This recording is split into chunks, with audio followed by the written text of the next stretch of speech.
Le professeur et sa soif de réponse.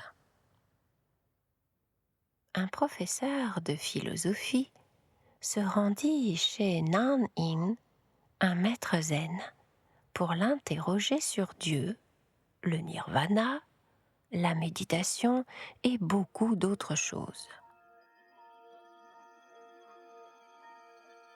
Le maître écouta silencieusement, question après question, puis il dit : « Tu sembles fatigué, tu viens de loin et tu as gravi cette haute montagne.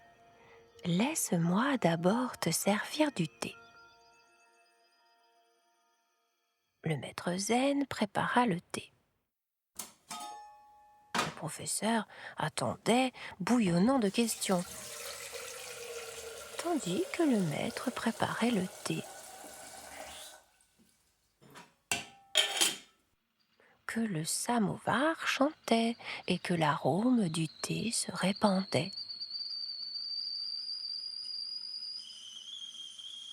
Le maître, voyant son impatience, lui dit : « Attends, ne sois pas si pressé. Qui sait, la réponse à tes questions peut surgir en buvant le thé. Ou même avant cela. » Le professeur se sentait perdu. Il pensait : « Tout ce voyage a été inutile. Cet homme semble fou. Comment mes questions sur Dieu peuvent-elles se résoudre en buvant du thé ? Cela n'a rien à voir. Mieux vaut partir d'ici au plus vite. » Mais il se sentait également fatigué et prendre une tasse de thé avant de redescendre de la montagne lui ferait du bien. Le maître apporta la théière, versa le thé dans la tasse sans s'arrêter. La tasse était pleine et le thé commençait à déborder dans la sous-tasse. Mais il continuait de verser. Puis la sous-tasse fut pleine. Une seule goutte de plus et le thé se répandrait sur le sol.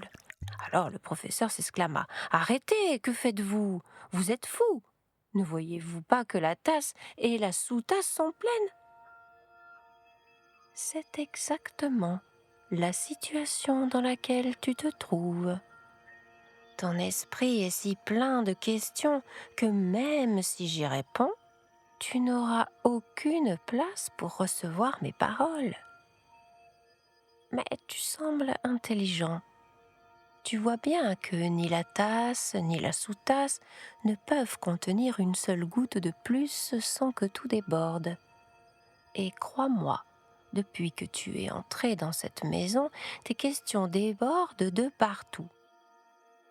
Cette petite hutte en est remplie. Rentre chez toi, vide ta coupe, puis reviens. Crée d'abord un peu d'espace en toi.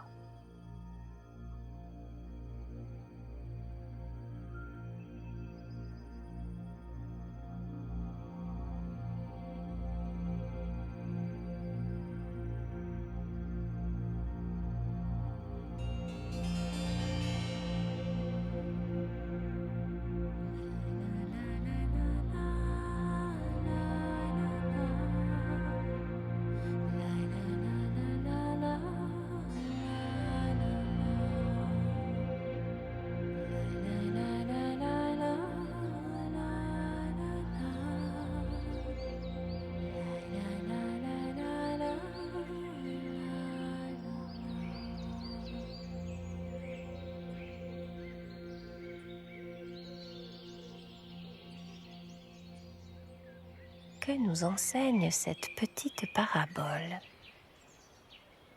Celui qui se laisse envahir de questions se perd dans la jungle de la philosophie. Laissez les questions aller et venir. Observez la foule de questions de la même façon que vous observez les passants dans la rue, sans aucune interférence, avec détachement. en vous tenant éloigné. Plus la distance est grande, mieux c'est, parce que de cet espacement, la réponse surgira.